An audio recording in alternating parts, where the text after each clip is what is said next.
The highway never sleeps. Not really.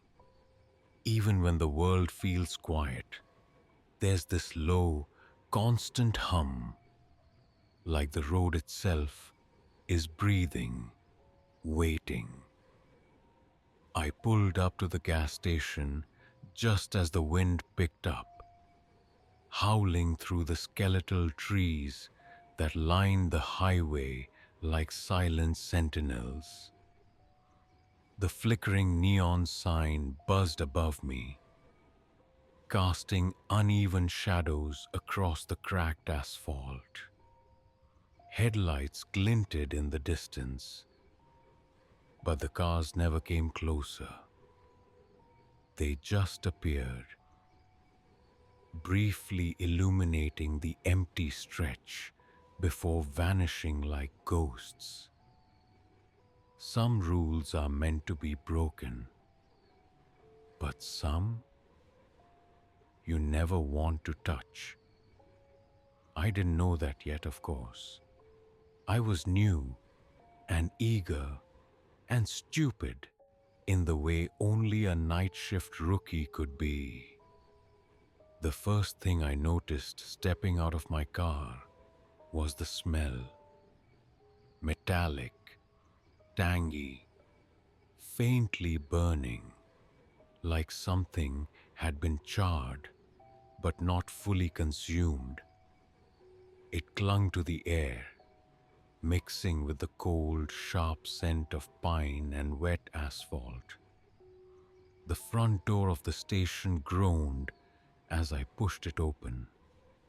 Inside, the fluorescent lights buzzed unevenly, casting a sickly yellow glow over dusty shelves and outdated advertisements.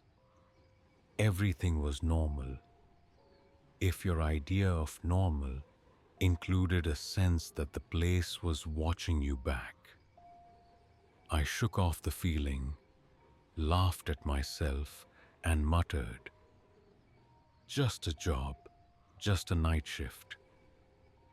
But the rules, they were there, somewhere, unspoken and strict.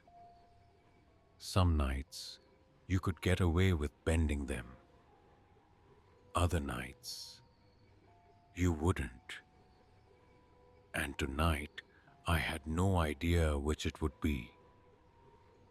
The wind whipped harder outside, rattling the old windows, and I realized I wasn't just on a lonely highway. I was somewhere that had its own pulse, its own patience, and it didn't like intruders. My name is... well, that's not important yet. What matters is that I work here, and the highway doesn't forgive mistakes. Not ever. The first night started quietly enough. Too quietly, in hindsight. The locals trickled in. The kind of people who made you feel like you'd wandered into someone else's private world.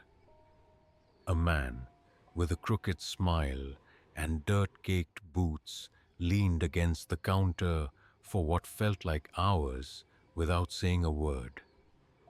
A woman in a wide-brimmed hat asked for cigarettes, then didn't speak again until she paid. Their eyes lingered too long, like they could see things I wasn't meant to notice. I chalked it up to nerves. First night jitters. Then there was the manager. Mr. Hargrove, or Hargrove, as everyone seemed to call him, was tall, gaunt, and spoke in a slow, deliberate way, as if measuring the weight of every word. "Rules," he said, leaning over the counter with a voice that scraped across my spine, "are there for your safety. No customers after midnight. Lights stay on, never, ever open the back door." He smiled, but it didn't reach his eyes. I nodded, forcing a laugh, assuming these were just weird company policies. I was wrong. Deliveries came sporadically. Large boxes with no labels, heavy and smelling faintly of iron and something rotting. I carried them to the back room, and for a moment, I thought I'd seen movement out of the corner of my eye. Just shadows, I told myself. Just shadows. The wind outside rattled the station windows like impatient fingers drumming against glass. By 2 a.m., the station was empty, the highway silent. That's when the lights flickered. Once, twice, then a prolonged blackout that left me staring into darkness so complete it felt alive. A whisper, or maybe just the hum of the fluorescent tubes struggling to return, slithered across the room. My pulse spiked. I looked toward the back door. Locked, of course. Something passed behind the counter. Something too fast, too fluid to be human. I froze, breath caught in my throat, telling myself it was a trick of my imagination. But even as I laughed nervously, a chill ran down my spine. Some rules weren't just company policies. Some rules were meant to keep, whatever that was, at bay. And I had already started breaking them without even knowing it. I quickly learned that Highway 666 had rules. Not the kind posted on a laminated sheet for OSHA compliance. Real rules. Rules you could feel pressing down on you like a cold hand. And the consequences weren't hypothetical. They were immediate, unforgettable, and sometimes permanent. The first rule: never stay past 3 a.m. in the parking lot. The highway watches, Hargrove said once, voice low, eyes dark. I thought it was just a weird metaphor until I heard about Ronnie, a night shifter from 5 years ago. He ignored it, said he was closing some late paperwork. His car never left the lot again. When the crew went to check the next morning, only the tires remained, buried in frost and grime, like the ground had swallowed the rest. Second rule: lights must stay on, no exceptions. Flickering? Replace immediately. Turn them off for a second, even by accident, and strange things happen. Old-timers talked about shadows that grew teeth, whispers that used your own name. You wouldn't believe some of the things people ignored, Hargrove warned. A girl who'd covered a bulb to save electricity spent a week screaming about voices in the stockroom, and eventually she quit or vanished. No one could say which. Third, the back door is forbidden, ever. Deliveries go through the front. Stock goes in the front. Curiosity, Hargrove said, tapping the door with a bony finger, is costly here. I didn't understand at first. Then I heard stories about the room behind that door. Things that were too tall, too fast, too wrong to be human. People who peeked saw figures standing in corners that weren't corners, shadows that moved against the light. Some returned, forever changed. Fourth, no visitors after dark. Strangers aren't just unwelcome, they're dangerous. Highway 666 doesn't tolerate trespassers lightly. A local legend said if someone ignores this, the road itself hunts them. Lights flickering like eyes in pursuit until they disappear into the asphalt. And finally, never, ever ignore instinct. If something feels off, it probably is. One worker laughed off that warning, thought it was superstition. By sunrise, he'd carved a note into the wall with trembling hands. I shouldn't have stayed. It was smeared in dried blood. I thought it was all superstition. Until I broke a small rule, a tiny one, thinking it harmless. I won't say which yet, but it was enough to make the air in the station thicken, to make the shadows lean closer, and to make me realize rules exist here for a reason, and breaking even the smallest one has consequences. I had just restocked the snack aisle when I noticed it. Movement outside, along the edge of the parking lot. At first, I told myself it was a trick of the flickering lights. Tree swaying, a deer maybe. But then it stopped.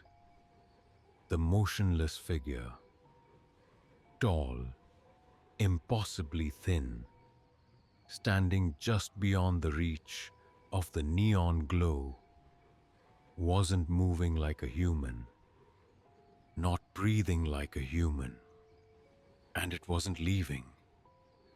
I froze, because whatever it wasn't human. My first thought was to call Hargrove, but the old landline in the back coughed and crackled. Static, low and buzzing, filled the room until I thought my ears would bleed. Then a voice, low, guttural, not quite English, whispering my name. I jerked the receiver away. Hello? My own voice sounded alien in the silence. No answer. Only a low, wet thud somewhere in the station. I spun around, heart hammering. Shelves were shaking. Bags of chips slid off the bottom racks like hands dragging themselves across the floor. I tried to laugh it off. Stupid, nervous laughter. But that only made the shadows in the corners of the store stretch longer, like they were stretching toward me, testing the air. It's just the wind, I muttered. I even whispered to myself, half convinced it might work. Just the wind. Then the doorbell jingled. Not the automatic type. This one was soft, deliberate. A single, slow ding.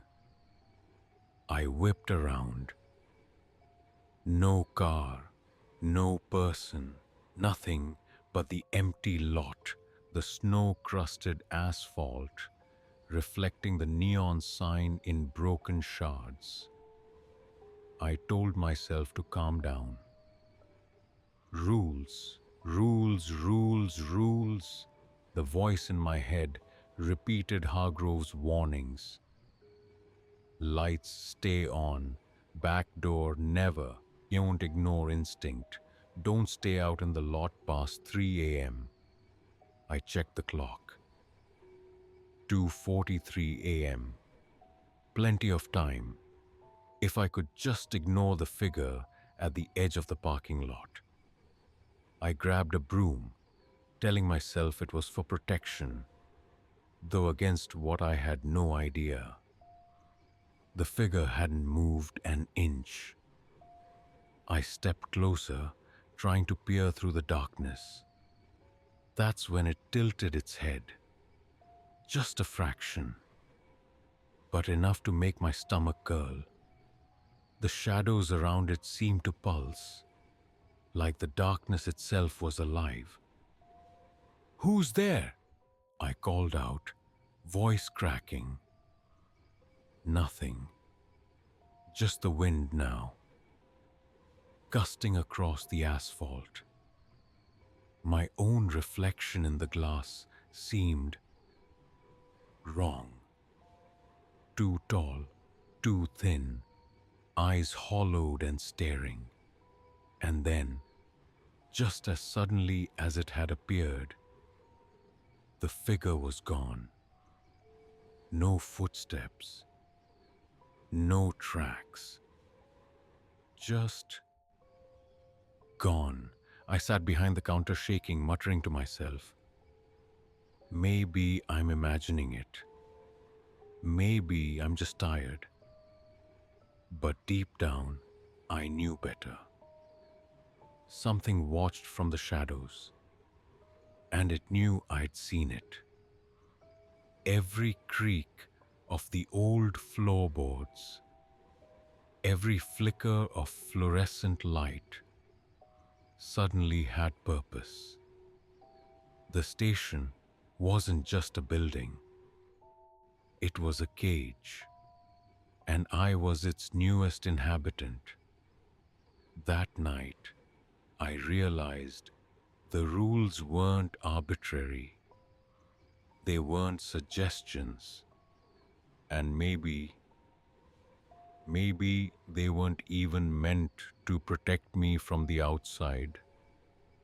Maybe they were meant to protect whatever was out there from me.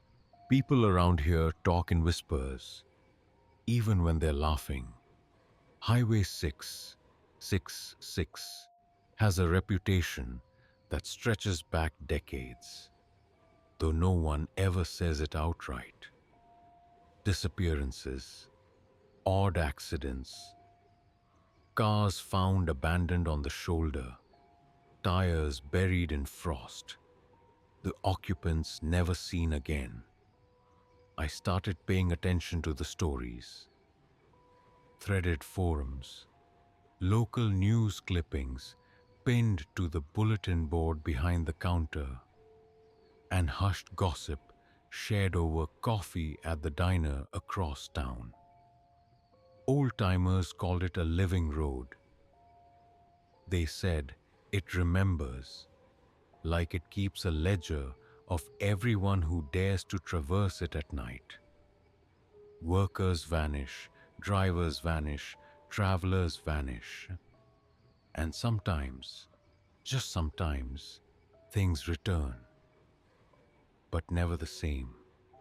Eyes hollow, movements off, laughter that sounds like someone else inside their skull. I read about Ronnie, the first night shifter who ignored the 3 a.m. rule. Tires only, and the rumor that he still roams the edges of the highway, just beyond the light. The girl who covered a bulb to save electricity, she didn't just quit.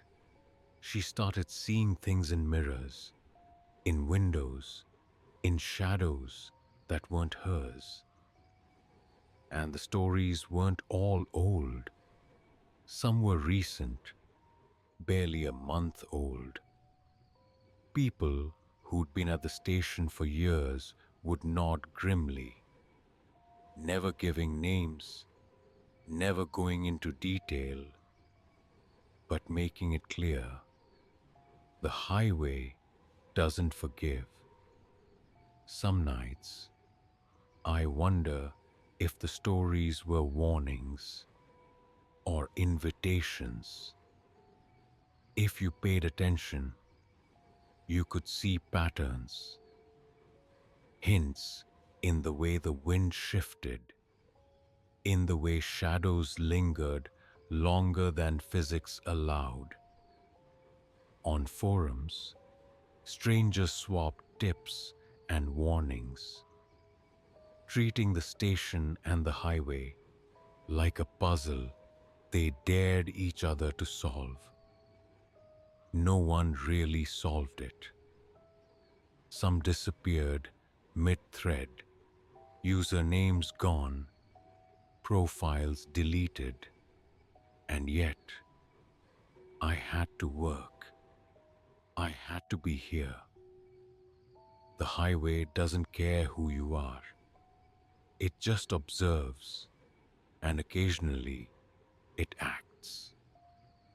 I began to notice the way the locals glanced at the road, not at me.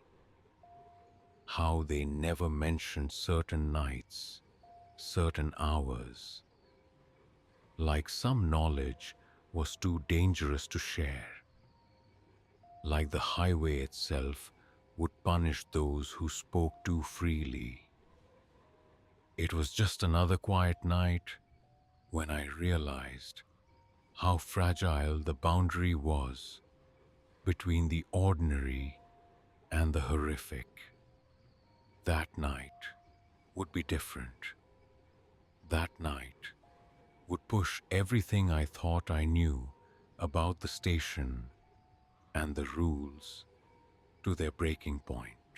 The nights blurred together after that first encounter. I kept thinking I could handle it, that if I stayed calm, followed the rules, and kept my wits about me, nothing would happen. I was wrong. Some things can't be contained, no matter how careful you think you are. The first incident came on a Wednesday, 2 days after I broke that small rule. A man came in, face obscured by the brim of a wet hat, coat dripping onto the linoleum. He didn't speak, just walked the aisle slowly, tracing his fingers over candy bars and chips. I tried to greet him. Nothing. The intercom buzzed behind me, static at first, then a low whisper. "You shouldn't be here." I turned, but the system was empty. I blinked. The man was gone. Though his footprints had left wet, smeared tracks across the tiles. I scrubbed them off, telling myself it was just a drunk traveler. But the air never warmed back up. The chill stayed, clinging to my skin. The next night, the temperature in the station dropped suddenly, deep and unnatural, like the heat had been sucked from the room. Shelves rattled, cups fell from hooks, and a shadow flickered along the far wall, elongating and shrinking as if it were breathing. "It's just the building settling," I muttered aloud, voice shaking. The locals at the diner laughed when I described it, but their eyes betrayed unease. They all knew. Everyone knew. Then came the deliveries. Boxes stacked in the back room, heavy and unmarked, humming with a vibration you could feel in your bones. One toppled without reason, spilling its contents. A handful of black, jagged stones etched with symbols I couldn't comprehend. I froze, staring, realizing the faint scent of iron I'd smelled on my first night was back. Stronger this time, like blood on the wind. Some nights, the customers were almost normal, until they weren't. A woman at 1:15 a.m. asking for snacks and coffee.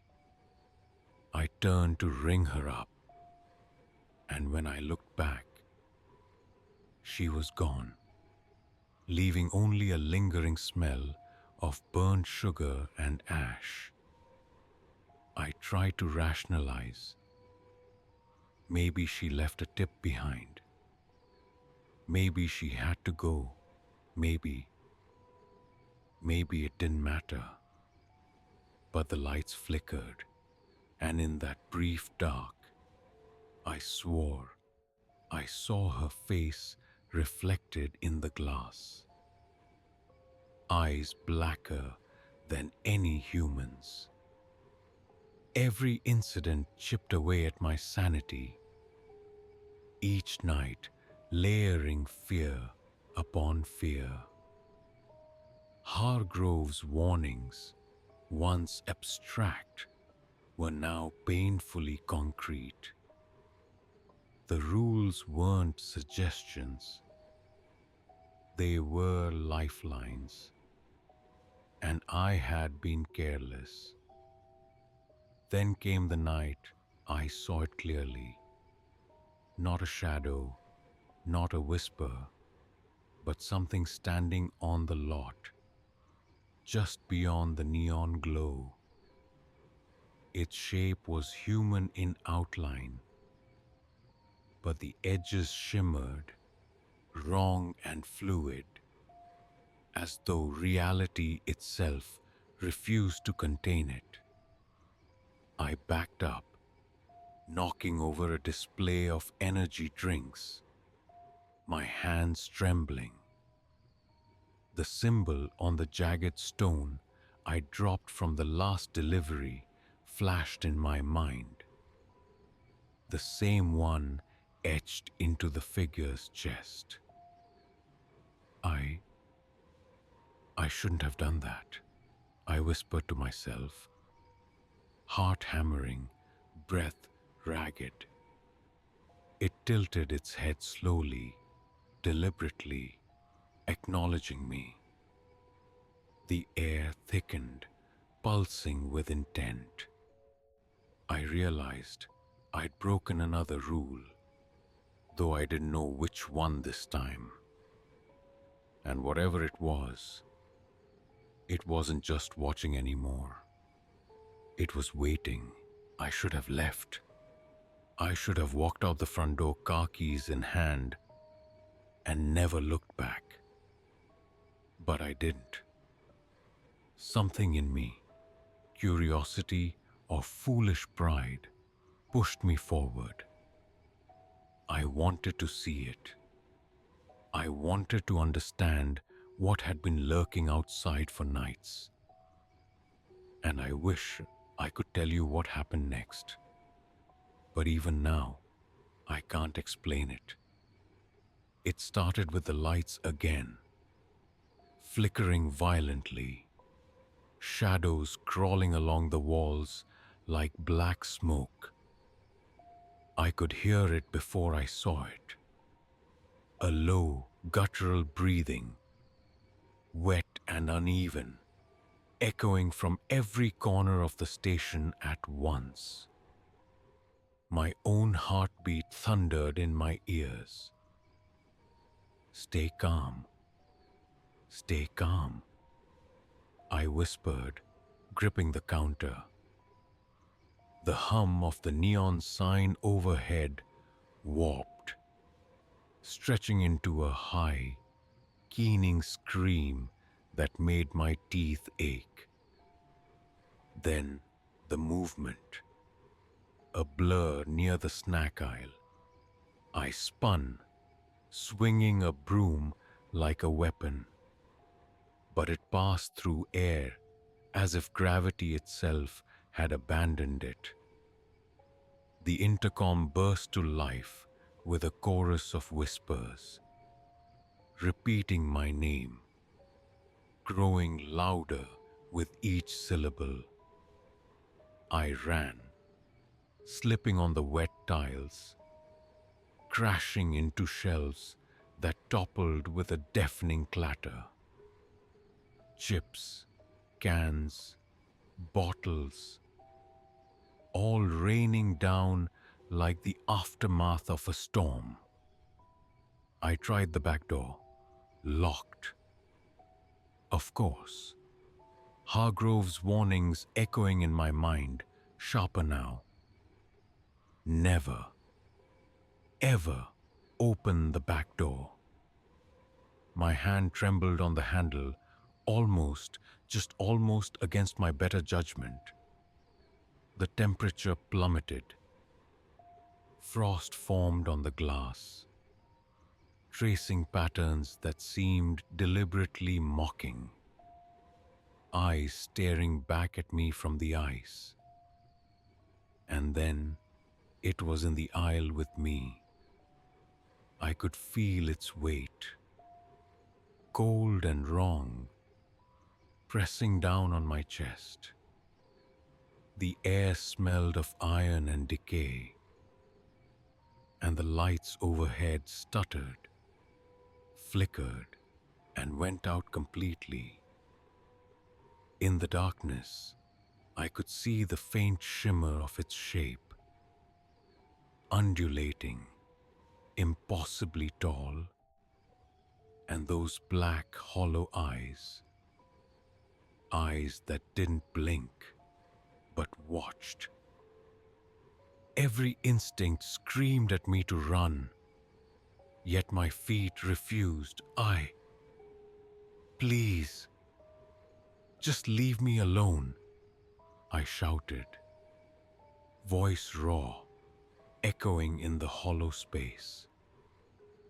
There was a pause, and for a heartbeat, the world held its breath. Then it lunged, not fast, not in the way a human would, but like gravity itself had tilted toward me. I stumbled, tripping over a fallen display, hitting the ground hard. Pain flared, but I barely felt it through the terror. When the lights returned, only faintly, it was gone. Or maybe it had never been there. And I was the one left behind, in a world too thin to contain reality. My chest heaved.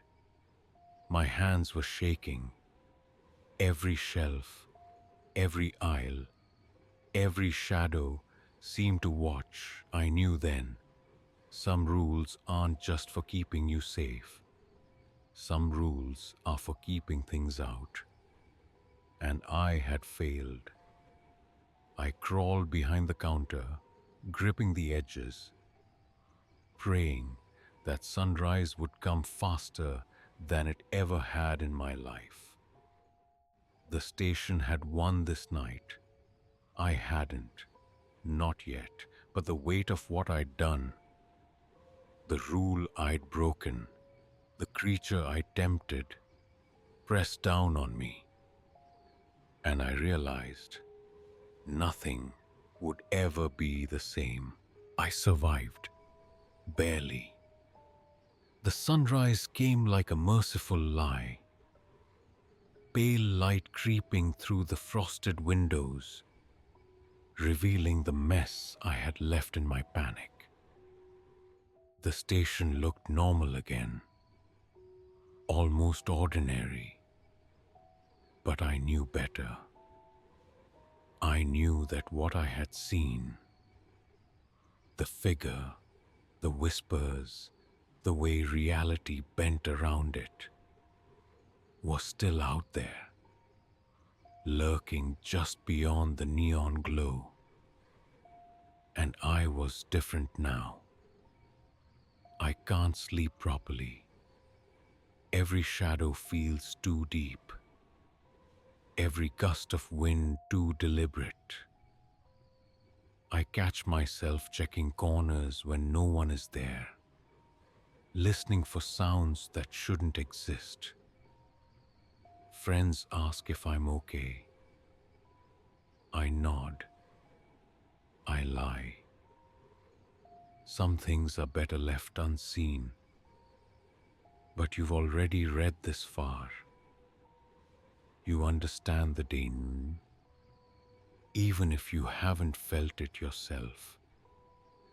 The rules, they're simple really, if you respect them.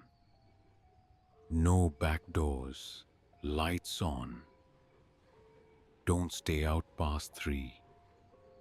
Don't ignore instinct.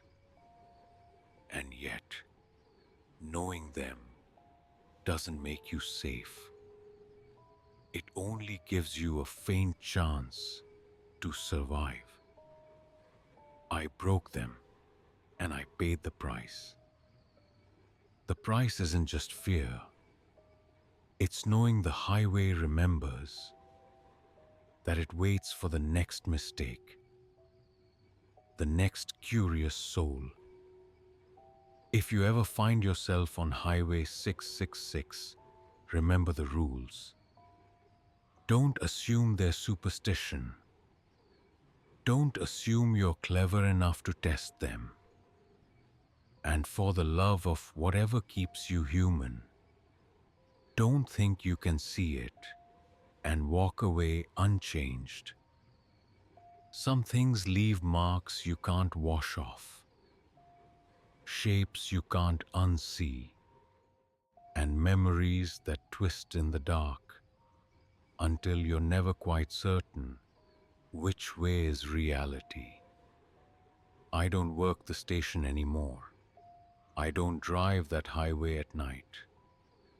But sometimes, in the quiet, when the wind rattles the windows and a distant headlight flickers across the asphalt, I swear I see it. Watching, waiting, judging. And I know the next person who ignores the rules will meet it the same way I did. Some stories aren't just told, they're survived, and I survived, but the highway doesn't forget. I left the station months ago, or at least I thought I had. The highway recedes behind me, asphalt stretching into memory. But some things don't stay behind. Shadows have a way of following. Whispers have a way of slipping into your thoughts when you least expect them. And tonight, I think it's closer than ever. I was home, trying to convince myself I was safe. Lights on, doors locked. The mundane hum of electricity and running water as my armor. Yet, in the corner of my living room, a shadow stretched just a little too long. A chill crawled up my spine, the faint metallic scent of iron hanging in the air. The figure from the lot, or something like it, was patient. It waits, it remembers, it doesn't forgive. I keep the old store's rules in my head now, repeating them like a mantra. Don't open the back door. Keep the lights on. Obey your instincts. But there's a weight behind them, a reason I only glimpsed too late. I see it in reflections, in fleeting movement behind the curtains, in the glow of passing headlights. Some nights, I wonder if leaving the highway was ever possible, or if it simply follows, tracking the same mistakes I made, waiting for me to slip again. And the thing is, I think it knows I'm watching too. Every shadow, every whisper, every flicker of light reminds me that this isn't over. It never is. So, if you ever find yourself on Highway 666, driving past the flickering neon of that lonely station, remember this: the road sees, the rules exist, and the highway never forgets. Some mistakes can't be undone. Some rules are eternal, and some things are still out there watching.